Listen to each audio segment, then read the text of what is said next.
Bonjour à tous, merci de partager ce live.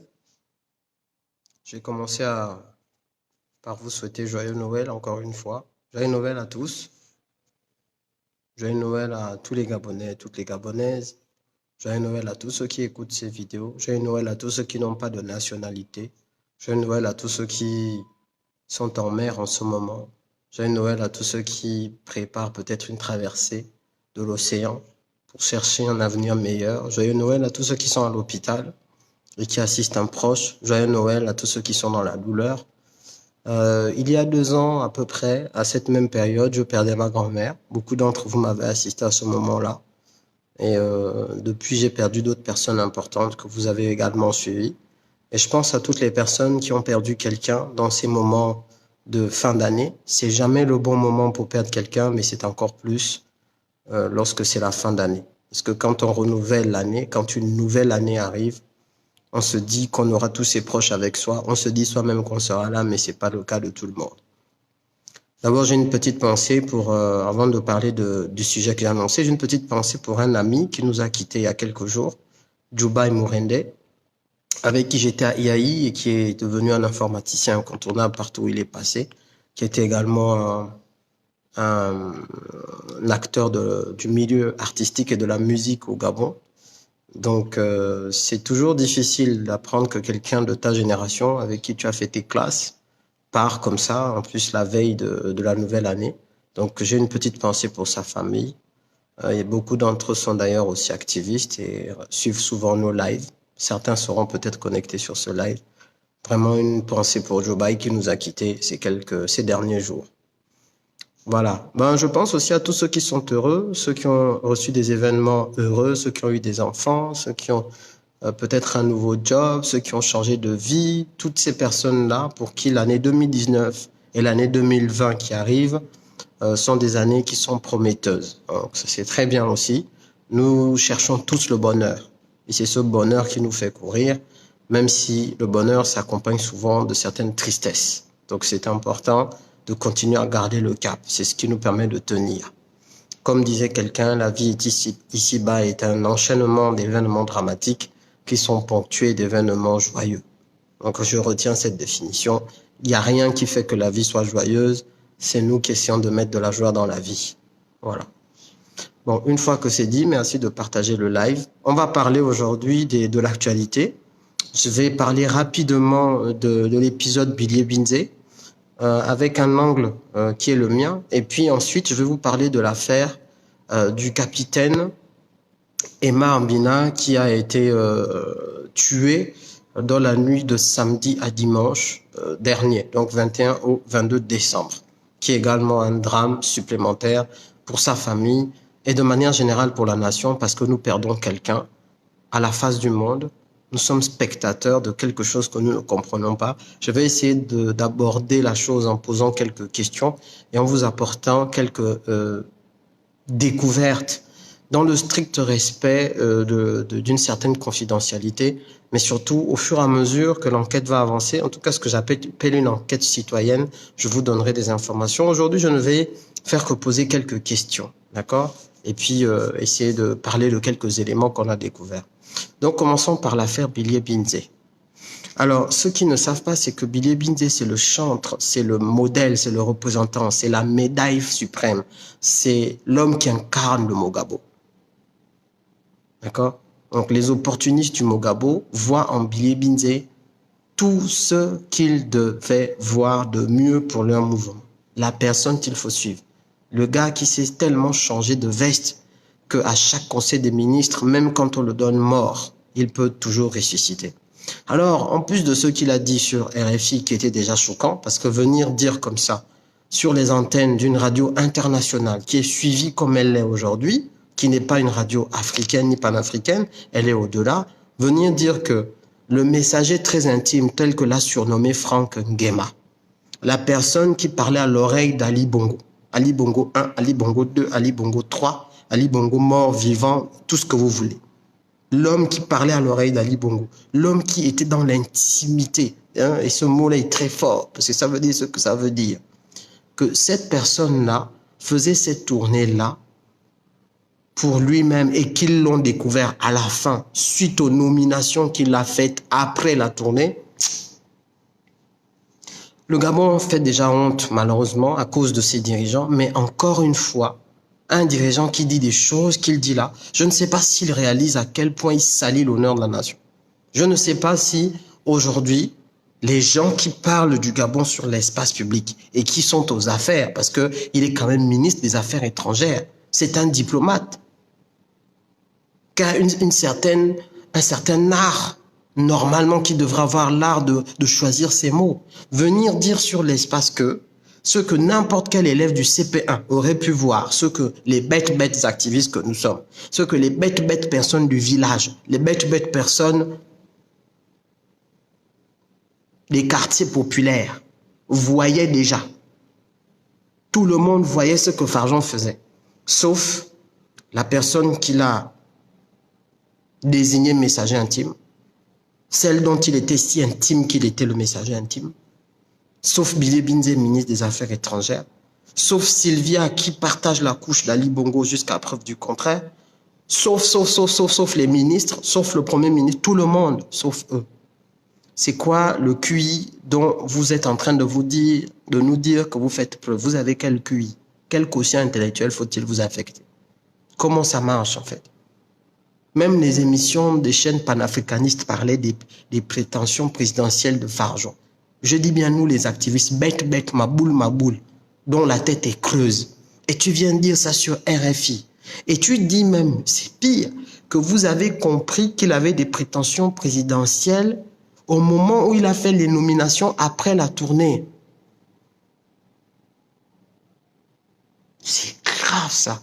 Donc tout le temps, quand les tableaux d'avancement ont été signés par une signature falsifiée, quand il a fait la nomination du Conseil national de la magistrature, quand il a changé tout ce qu'il avait changé au gouvernement, quand il a maintenu son grand frère à l'Oprag, alors même qu'il était éclaboussé par l'affaire du Kevazingo, quand tout ça là, pour vous là, il était en train de faire quoi en fait?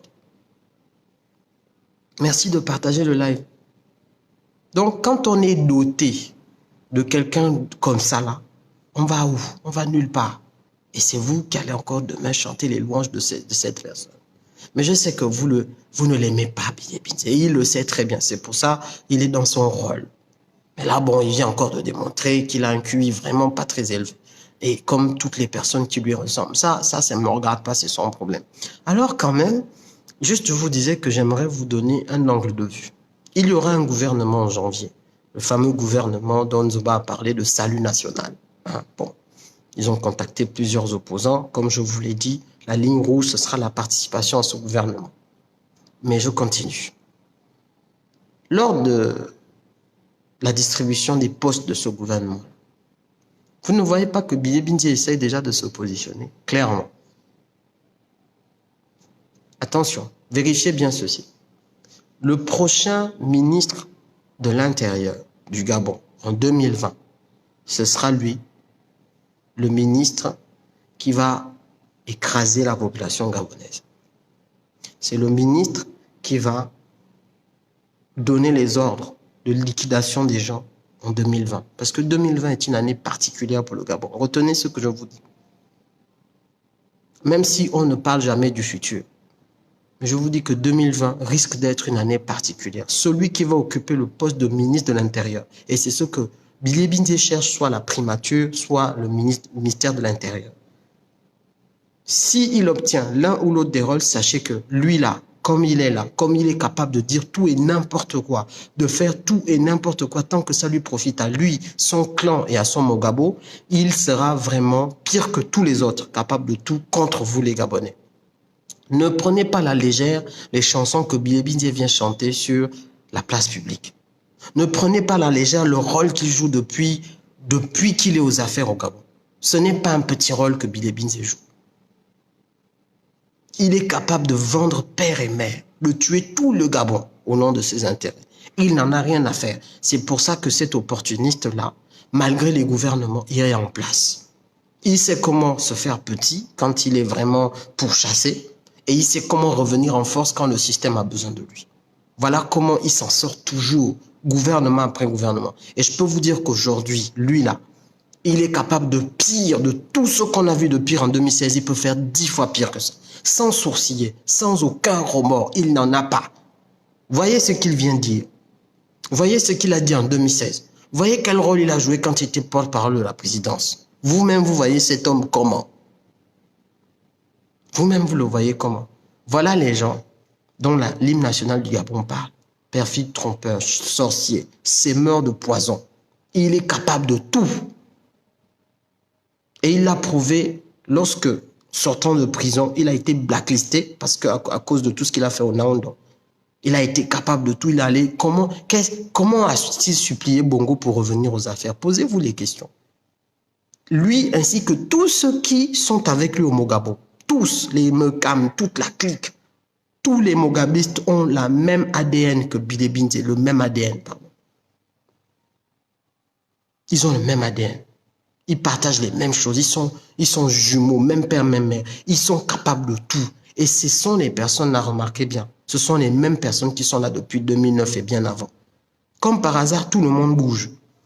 On arrête certains, on bouscule certains, on enlève certains. Mais eux, ils sont toujours là. C'est eux le tronc du système, les Mogabistes. Remarquez bien. Et ils sont capables de tout. Qui était ministre de l'Intérieur en 2016? Un Mogabiste. Vous suivez? Bon, voilà. Je continue mon propos. Mais 2020 sera une année capitale. Ceux qui vont se répartir les places dans le gouvernement, ce seront eux les personnes qui vont amener la division au Gabon en 2020. C'est eux sur lesquels le régime va s'appuyer pour tuer, pour fracasser. C'est dès maintenant qu'il faut prendre des dispositions. Parce que si vraiment il faut sauver le Gabon de ce qu'ils préparent pour 2020 là, c'est dès maintenant, c'est pas en 2020. En général, eux, ils font toujours tout avant. Nous aussi, on doit apprendre à tout faire avant. Là où vous êtes aujourd'hui, c'est maintenant qu'il faut que vous preniez vos dispositions en tant que Gabonais patriotes. C'est maintenant, c'est pas demain. C'est pas quand il y aura l'annonce de ci ou de ça. Quand il y aura les annonces politiques là, ce sera déjà trop tard. C'est maintenant que ça se passe. Et eux-mêmes, ils le savent. Eux-mêmes, ils le savent. Je ne vais pas tirer un long en large là-dessus. Je voulais juste vous passer cette information que faites attention aux gens qui se positionnent déjà. Et aux petites guéguerres que vous voyez sur l'espace public, qui va être le meilleur chantre d'Ali Bongo, qui va être le meilleur chantre de Sylvia, qui va être le meilleur chantre de Nourdine. C'est maintenant que ça se passe. Vous voyez Ali Akbar faire des interviews, vous voyez tel venir dire que, et même on a entendu Bidé Binze comparer Nourdine à un homme politique français. Vous croyez qu'ils font ça exprès? Ils ne font pas ça exprès. Ils font pas exprès. C'est pas que, je dis même ils font pas exprès, c'est calculé. Tout est calculé chez ces gens. Ils savent très bien ce qu'ils font. Donc ne vous laissez pas embrouiller par le fait qu'on déteste ce qu'il dit. Comprenez ce qu'il y a derrière ce qu'il va dire et comment il se positionne. Maintenant, j'en viens à l'affaire du capitaine Aymar. Retenez que le capitaine Aymar, son prénom s'écrit A-I-M-A-R-D. Aymar, pas avec Y. Malheureusement, la presse nationale et internationale a mal écrit son prénom. Il détestait d'ailleurs qu'on écrive ce prénom-là avec Y. C'est une parenthèse. Donc, Aymar Mbina. Juste pour revenir sur les faits, pour ceux qui ne savent pas, dans la nuit de samedi à dimanche, le capitaine Aymar Mbina a été assassiné froidement par des individus armés. Aux environs de 3 heures du matin. Maintenant, je vais vous reprendre les faits et je vais poser mes questions. Donc, le capitaine Aymar Mbina, il est commandant, donc en fait, il pilote, on va dire ça comme ça, il pilotait un gros porteur. Les gros porteurs, là, ce sont ceux qui font le transport de containers et d'autres objets très, très volumineux, encombrants, les voitures et tout le reste, entre Libreville. Lui, il le faisait entre Libreville et Port-Gentil ce soir-là. Donc, il a quitté Libreville aux environs de minuit et il devait arriver à Port-Gentil normalement aux environs de 12 heures, entre 12 heures et 14 heures. C'est selon la marée. C'est pas les petits bateaux. D'accord? Ce sont des gros porteurs. Donc, ils ont des containers et tout ça dedans. Il faut déjà comprendre cela. Si l'attaque a eu lieu aux environs de 3 heures, c'est qu'ils étaient à un quart à peine. Donc, un quart, c'est 25% du trajet. Ça veut dire qu'ils étaient pas loin de Libreville, à 3 heures du matin, à la vitesse de ce gros porteur. Donc, il y a eu un témoignage d'une jeune fille que vous avez entendu, qui a donné des informations assez précises pour qu'on la retrouve et qu'on vérifie son histoire. Vous avez entendu son témoignage où elle disait que c'est aux environs pour elle, autour de 1 heure, c'est ce qu'elle a dit dans l'audio, que l'attaque a eu lieu et elle a raconté que des individus sont montés dans le bateau, que ces individus-là ont demandé après le capitaine donc Emma, qui était donc le commandant de ce bateau ce soir-là, ils n'ont demandé qu'après lui et c'est lui qu'ils recherchaient. Qu'elle dit qu'elle a entendu 2 coups de feu, qu'ensuite c'est elle qui a donné l'alerte en appelant un responsable dont elle avait le numéro. Voilà. Vous avez entendu, non? Ok. Eh bien, partant de cette version, avec d'autres personnes, je veux dire, j'ai lancé une enquête, donc une enquête citoyenne. J'ai demandé d'abord un appel à témoins, puis j'ai été mis en contact avec des personnes qui connaissent bien le dossier. Ok. Bon. Je vous donnerai plus d'infos plus tard, mais d'abord, je vais commencer par celle-là, simplement. Premièrement, d'après d'autres témoins, voilà une autre version des faits qui vient un peu rajouter de la cohérence à ce que nous on a entendu dans les réseaux de la part de cette jeune fille. Effectivement, aux environs de 3 heures, d'après l'autre version des faits que j'ai eue, de personnes qui ont traversé avec le capitaine Bina. Ok? Aux environs de 3 heures, des individus armés font irruption dans le gros porteur. Et ils ne font que demander, ils ne demandent que le capitaine Emma Mbina, le commandant. Ils ne demandent que lui, ils ne demandent personne d'autre. Et à un moment donné même, il y a quelqu'un qui dit « Je suis le capitaine Mbina, je suis le commandant de bord. » Et les assaillants armés disent « Non, c'est faux, c'est pas toi. » Vous suivez? Donc il y a quelqu'un qui a essayé de se faire passer. Est-ce que c'était pour protéger le capitaine? Est-ce que quoi? Qui a essayé de se faire passer pour le commandant. Et les assaillants ont dit non, c'est faux, c'est pas toi. Ça veut dire que ces personnes, concrètement, si je me fie à cette version des faits, de quelqu'un de très fiable qui a voyagé, d'après cette version des faits, les personnes qui sont montées sur le bateau connaissaient déjà l'identité du commandant qu'ils venaient chercher. Ça veut dire qu'ils avaient soit un visuel, une photo, des images de cette personne, puisqu'ils étaient capables de reconnaître que c'est pas lui. On nous parle de pirates venant peut-être du Nigeria. Quoi? C'est des pirates qui venaient expressément pour finir avec le capitaine Mbina. Ils avaient quel problème depuis le Nigeria avec un monsieur qui, somme toute, n'avait aucun problème au Gabon? Il n'avait de problème avec personne. Quelqu'un qui était apprécié de ses collègues et des personnes qui l'aidaient. Parce que vous entendez cette jeune fille dire que le capitaine l'a aidé à traverser, comme elle était elle-même marin. Donc, le capitaine l'a aidé à traverser sans payer. Donc, c'est quelqu'un qui avait un cœur, un certain cœur. Mais quoi? Des gars au Nigeria, donc ils étaient où? À Ibadan, à Lagos. Et puis, comme ça, dans le rêve, ils se sont dit, on va tuer un Gabonais, on va aller le trouver. Il y a quoi? Je pose des questions. Hein. Je pose des questions. Deuxième élément intriguant. Les pirates de cette zone-là sont souvent anglophones. D'accord? Parce que là, dans notre zone, on a quoi? On a le Gabon le long de notre côte, on a le Cameroun, on a la Guinée équatoriale. Si c'était des pirates équato-guinéens, ils parleraient peut-être espagnol. C'est pas le cas. Si c'était des pirates gabonais, on n'en connaît pas jusqu'à ce jour, mais peut-être ils auraient parlé français, soit. Pirates gabonais. Si c'était les pirates camerounais, en tout cas la côte, c'est autour de Douala et autres, sauf si on nous dit que c'est des gens de la côte anglophone, mais pourquoi ils ont parlé français? Pourquoi ils ont parlé français? Pourquoi ils ont cherché à voir le capitaine en français? Parce que les témoins, tous les témoins parlent du fait qu'ils ont entendu comment ils disaient qu'ils veulent voir le capitaine, le commandant de bord. En français. Ça, c'est quel pirate du Nigeria? Même si on nous dit les pirates de la Somalie, même de la Libye, parlent anglais. C'est quel pirate du Nigeria, ça? À quelques encablures de Libreville, donc, vous imaginez.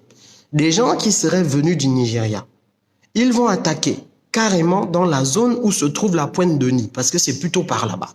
Or, dans cette zone-là, n'oubliez pas qu'il y a les concessions et du roi du Maroc et d'Ali Bongo, ainsi que des Libanais qui sont installés. Donc là-bas, il y a quand même des patrouilles de sécurité, ou du moins, il y a beaucoup de risques que l'armée intervienne parce que c'est une zone qui est une zone assez particulière. Vous croyez que quelqu'un qui vient du Nigeria pour venir attaquer au Gabon, est-ce qu'il ne va pas attendre qu'au moins le bateau soit à mi-chemin entre Libreville et Port-Gentil pour dire « Ah, moi je vais éviter les points avec Libreville ». Donc c'est à Libreville que le pirate du Nigeria décide, autour de Libreville, c'est là qu'il décide de venir attaquer un bateau. Et en plus, il ne déroute même pas le bateau, il ne l'embarque même pas. Il ne prend rien dans le bateau. Il vient seulement, on demande le capitaine Bina.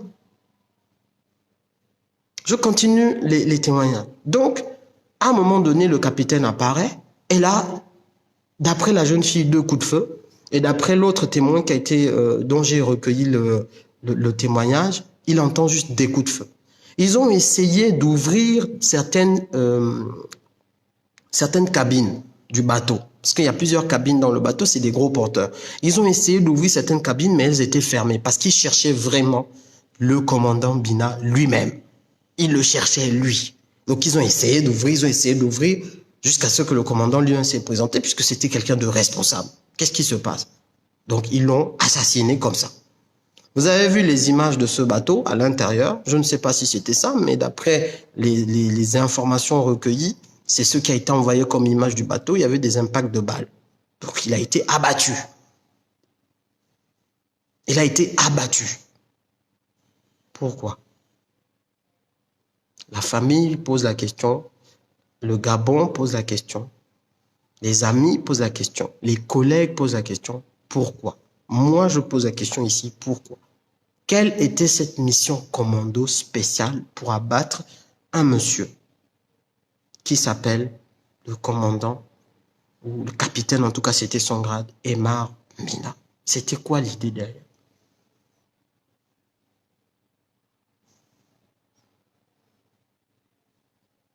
Alors, je continue dans mes questionnements. Juste après, le porteur a été récupéré justement par ceux qui sont venus de Libreville et puis il a été ramené à Libreville. Tous les passagers ont été interrogés par la DGR. Donc, ils sont revenus à Libreville. Tous les passagers ont été interrogés par la DGR. Beaucoup d'entre eux étaient indisponibles toute la journée de dimanche parce qu'on leur demandait de ne pas communiquer avec leur famille à cause de l'interrogatoire à la DGR. Donc, la Direction Générale de la Contre-Ingérence. En gros. Direction Générale des Recherches qui est responsable de la contre-ingérence au Gabon. Donc là, c'est quand il y a un problème de déstabilisation de l'État, etc., etc. Donc on est vraiment face à un problème grave. Ils ont été interrogés. Beaucoup d'entre eux n'ont quitté les locaux de la DGR que tard le soir. Quels sont les premiers éléments d'enquête? Parce qu'il y a une enquête judiciaire a été ouverte. On ne sait pas jusqu'aujourd'hui. Le procureur est juste venu dire, enfin, Anissim Boumboum Yakou, ministre de l'Intérieur, est juste venu dire ça. Jusque-là, on ne sait pas ce qu'ils ont pas. On est aujourd'hui jeudi. Demain, c'est vendredi. On ne sait pas. Donc, on a annoncé l'ouverture de l'enquête. On a informé les gens. Mais jusque-là, on ne sait rien. Alors, je dis, pourquoi je dis jusque-là, on ne sait rien? Vous allez me dire, oh, mais l'enquête suit son cours. Mais quand même, je viens de vous publier des images du bateau qui datent d'aujourd'hui. Ce bateau a été remis en service. Écoutez-moi bien. Par Satram. Ce bateau a été remis en service par Satram. Il était aujourd'hui à Port-Gentil. Si le bateau, qui est une scène de crime, a été remis en service, donc il a quitté finalement Libreville pour Port-Gentil, avec à son bord un commandant marocain, affrété spécialement par Satram. Mais ça veut dire que l'enquête est assez avancée, en tout cas elle est quasiment close, puisque là on a libéré la scène de crime. Si la scène de crime est libérée, c'est que c'est fini. On sait déjà ce qui s'est passé. Où est admissé Edgar Mboumbou Yakou du coup? Mais si l'enquête n'est pas bouclée, mais qu'on a remis en circulation la scène de crime, mais c'est très grave. Ça veut dire que les personnes qui enquêtent savent qu'il n'y a rien sur quoi il faut enquêter. Parce que si c'est des vrais pirates, il faut mener une vraie enquête. Mais là, ce n'est pas une vraie enquête. Remettre en circulation une scène de crime. Ont-ils laissé des empreintes? Est-ce qu'ils ont déjà fait une analyse balistique? Est-ce qu'on sait comment le gars est mort? Il était couché comment? Il est arrivé comment? tous les éléments que ces gens-là auraient pu laisser dans le bateau. Maintenant, la scène de crime est souillée par le public puisque désormais, il y a des passagers qui ont pris ce bateau. Vous avez vu, je vous dis que les images que je viens de publier dans la fiche que j'ai mise sur mon profil, ces images-là datent d'aujourd'hui. Le bateau était à Port-Gentil.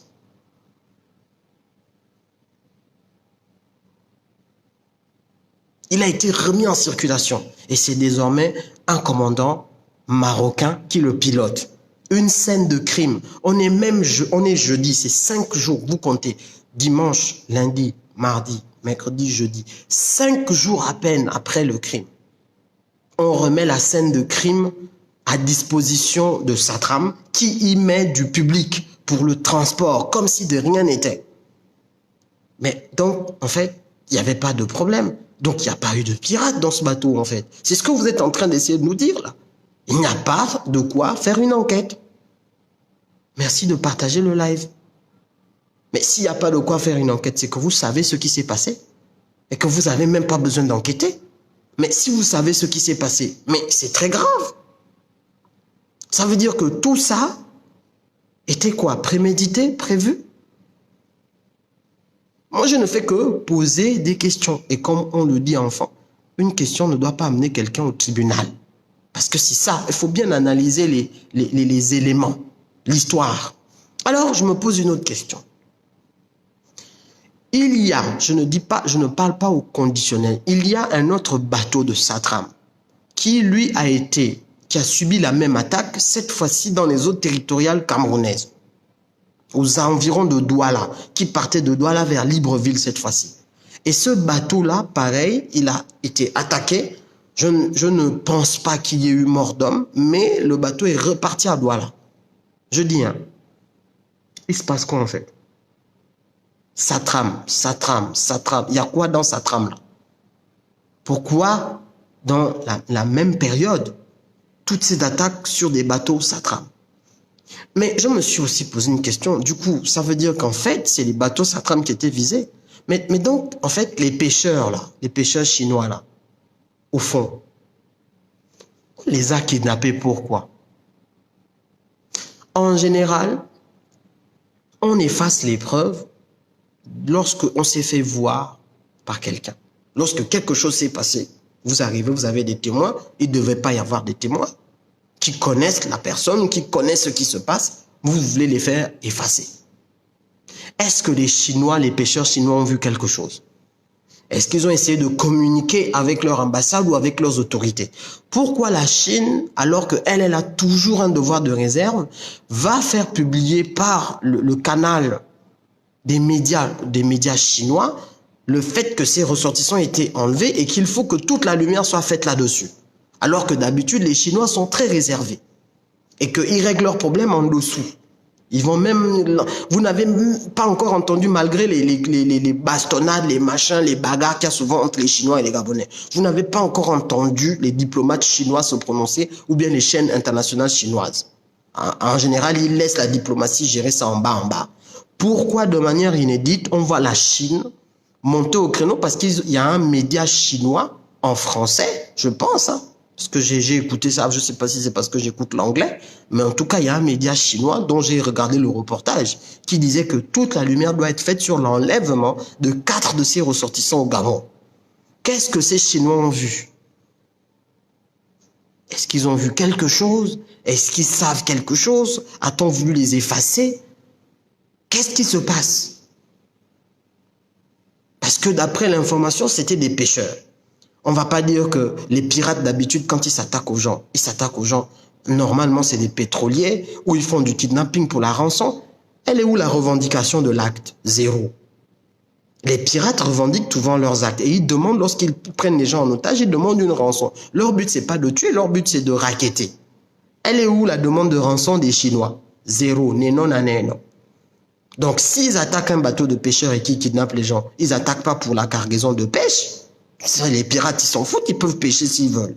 En général, ils attaquent pour l'argent, le pétrole ou bien pour les rançons. Zéro demande de rançon.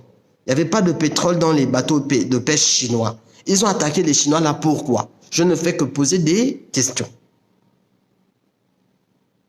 Pourquoi ces gens ont tué une personne qu'ils sont venus chercher, dont ils avaient l'identité, qui est le commandant de ce bateau de ce soir-là? Pourquoi? Qui avait-il dans ce bateau? Puisque ce bateau transporte, je vous le rappelle, des containers, des voitures et autres. Qui avait-il dans ce bateau? Est-ce que c'est le contenu du bateau qui a amené le problème? Qu'est-ce qui se passe? Mais si c'est le contenu du bateau, sa trame c'est. Alors, avançons sur sa trame. Là, je parle aux gens de sa trame qui sont connectés. Vous vous êtes rapproché de la famille quand? Avez-vous fait un pas vers la famille, par exemple? Pourquoi est-ce que vous menacez certains de vos employés? Ceux qui veulent apporter un peu d'assistance à la famille éplorée. Pourquoi vous les menacez de licenciement? Pourquoi la direction de sa trame menace ses salariés de licenciement s'ils s'approchent de trop près de la famille? Pourquoi? Qu'y a-t-il derrière l'affaire? Pourquoi les autorités font que des grandes déclarations, mais on ne voit rien sur le terrain concrètement? Pourquoi ils peuvent en plus laisser le bateau en circulation normale alors que c'est une scène de crime et que l'enquête n'a été ouverte que dimanche, d'après la bouche du ministre de l'Intérieur? Qu'est-ce qui se passe? Et cette affaire est très grave. Parce que moi, je me suis posé une autre question. Imaginons, je suis sur le imaginons. Je ne dis pas que ce que je vais vous dire là, c'est ce qui est. Je dis imaginons parce que tous les scénarios sont possibles. Imaginons que c'est le contenu du bateau qui posait problème. Imaginons. Mais combien d'autres bateaux contenant ce qui posait problème sont passés? Et pourquoi éliminer le commandant?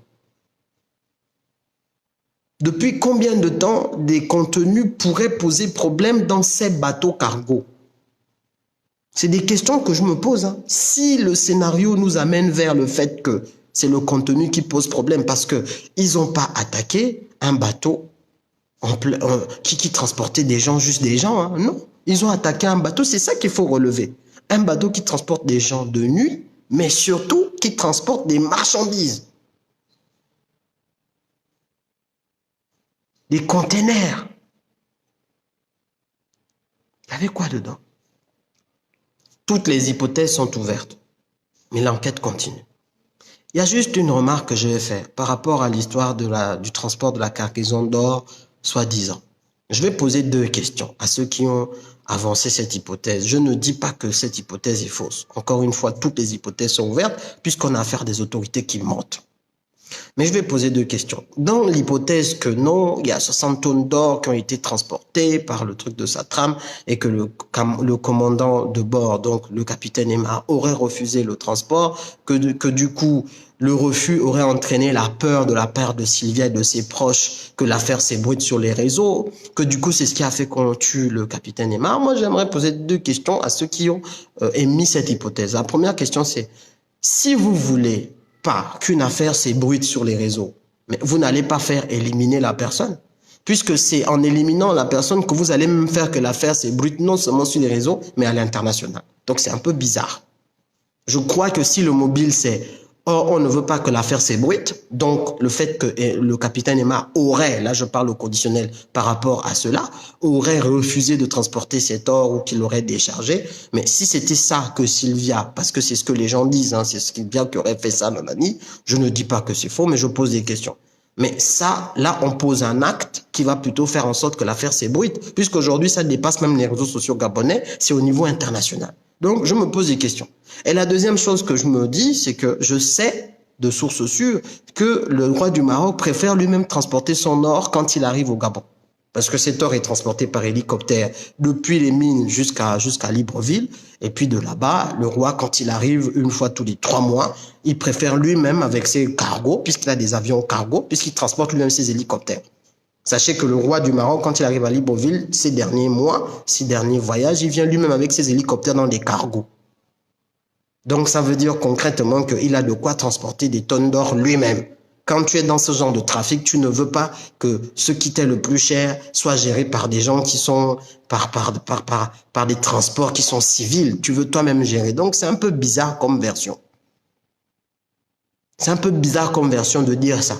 Par contre, ça n'enlève en rien le fait qu'il y a un questionnement sur ce bateau, ces types de bateaux, puisqu'il y en a 2 qui ont été attaqués, je le répète, sur l'assassinat du capitaine Aymar Mbina, les raisons, le mobile, et sur le plus intriguant aujourd'hui, c'est la remise en circulation de ce cargo, qui est donc une scène de crime, 5 jours à peine après que les faits se soient produits, pendant que l'enquête est à peine ouverte, alors que parfois les enquêtes de ce genre peuvent aller jusqu'à 1 an. Hein. Là, on est à 5 jours et la scène de crime est déjà libérée. Donc, elle n'est plus sous scellé judiciaire.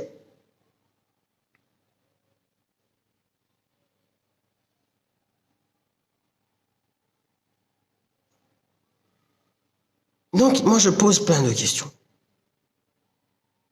Bon. Donc, je vous ai dit, je vais poser des questions aujourd'hui et je reviendrai plus tard avec des compléments parce que l'enquête continue. Vous savez très bien qu'on ne s'arrête pas quand on a commencé. Cette affaire est très grave. Cette affaire est très grave. Donc, on va aller jusqu'au bout. Surtout que quand les choses sont louches au Gabon, les choses, ça ne s'arrête jamais. Ça se passe que mal. Bizarre. Tout le monde a peur, tout le monde machin, des menaces, des trucs. Attends, c'est quoi ça?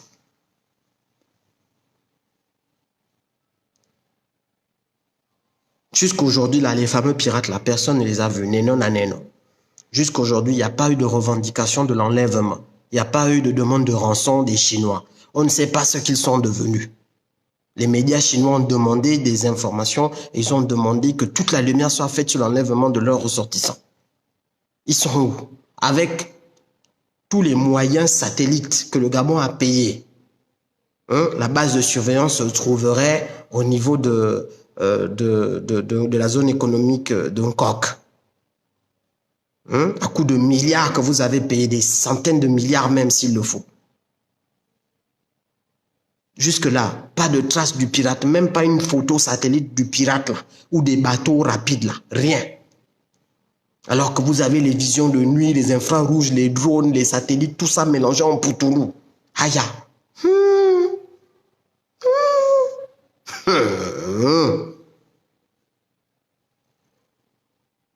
Je rappellerai à ceux qui ne le savent pas qu'au Gabon, d'après ce que Mediapart a révélé, le Gabon a été en capacité d'écouter même les gens qui sont venus de la commission qui est venue de l'Union européenne pour superviser les élections en 2016. Donc les écoutes téléphoniques là, c'est versé, waouh, tout ça là, rien. Avec tous les moyens que vous avez, rien. Les pirates ont disparu. Les pirates qui parlaient français mais qui vivent au Nigeria et qui connaissaient le pauvre capitaine Mbina depuis Ibadan.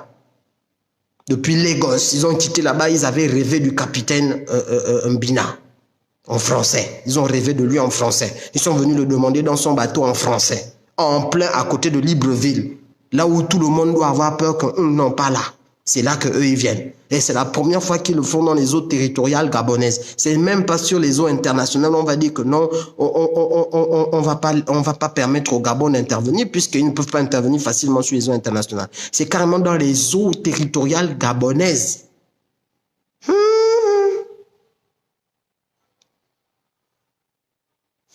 En tout cas, j'ai fini mon live. Je ne fais que poser des questions. Je vous dis que je reviendrai avec d'autres informations. Et ça va aller très vite. Ça va venir très vite. D'autres informations viendront très vite. Aujourd'hui, il est question pour la famille d'enterrer d'abord leur disparu, de réaliser qu'il est vraiment parti parce que jusqu'à présent, ils n'ont aucune information. Le corps est où? Donc le corps a été réquisitionné, un peu comme les gens du 7 janvier, pour les besoins d'une enquête qui va être bâclée, puisque le bateau, la scène de crime a été remise en circulation. Quelle est l'enquête là? Personne ne contacte personne. La vie continue. Et c'est à base de communication RFI, à base de communiquer, de machin. Pendant ce temps, on a un vrai problème. Un vrai problème qui montre au regard de nos partenaires internationaux et du monde entier que le Gabon aujourd'hui, c'est la femme de... C'est comme une prostituée. Je vous le dis, c'est choquant. Le Gabon aujourd'hui est vu comme une prostituée. Des signatures d'enfants de la maternelle, c'est pas possible. Donc, je suis de tout cœur avec la famille qui pleure déjà un membre important qui est parti dans des conditions dramatiques. Monsieur Mbina, semble-t-il, était encore connecté jusqu'à 2h30 du matin, alors que l'attaque a eu lieu à 3h. Donc, vous voyez, donc jusqu'à 2h30 du matin, ils avaient la preuve que leurs parents étaient en vie. À partir de 3h, le monsieur est parti. Tout ça par les desseins de perfides trompeurs. Et c'est dramatique. Tout ça la veille des fêtes. La veille des fêtes. La veille d'une nouvelle année. Vous imaginez le désarroi de la compagne qu'il laisse, de la famille qu'il laisse. Vous imaginez, sans aucune espèce d'information. Et imaginez dans leur tête ce que ça fait de voir ce bateau en circulation. Le fameux bateau où leur parent est décédé, sans que personne ne se soit rapproché d'eux pour leur expliquer exactement ce qui s'est passé. Et en plus, là, maintenant, on a un Marocain qui pilote ce bateau. Et c'est une scène de crime. Donc, imaginez le multiple traumatisme de cette famille. Mais on est où là? On est où là? Mais vous savez tous, désormais, les citoyens gabonais sont engagés pour que ceux qui avant étaient cachés ne le soient plus. D'accord? Ceux qui étaient cachés avant ne le soient plus. Tout ce qui est caché, que vous voulez cacher là, ça ne sera plus caché. C'est fini. La lumière va désormais être le socle de tout ce qui se passe au Gabon. La lumière, que vous le vouliez ou pas, il y avait des passagers dans ce bateau. Ils ont des versions des faits. Que vous le vouliez ou pas, il y a des Gabonais qui n'acceptent pas ce qui se passe. Quel que soit l'endroit, quel que soit leur poste, qui ne sont pas d'accord, que vous le vouliez ou pas, c'est comme ça. Et désormais, l'opinion publique, l'opinion nationale sera informée. On est même plus informé maintenant que les médias internationaux. C'est avant, c'est eux qui nous informaient sur ce qui se passe au Gabon. Mais maintenant, nous, les citoyens gabonais, on sait s'associer les uns avec les autres pour faire la lumière sur ces affaires. Ça, c'est la vérité. Merci beaucoup d'avoir suivi le live. Merci de l'avoir partagé. On est ensemble. C'est l'homme qui a peur. Sinon, il n'y a rien.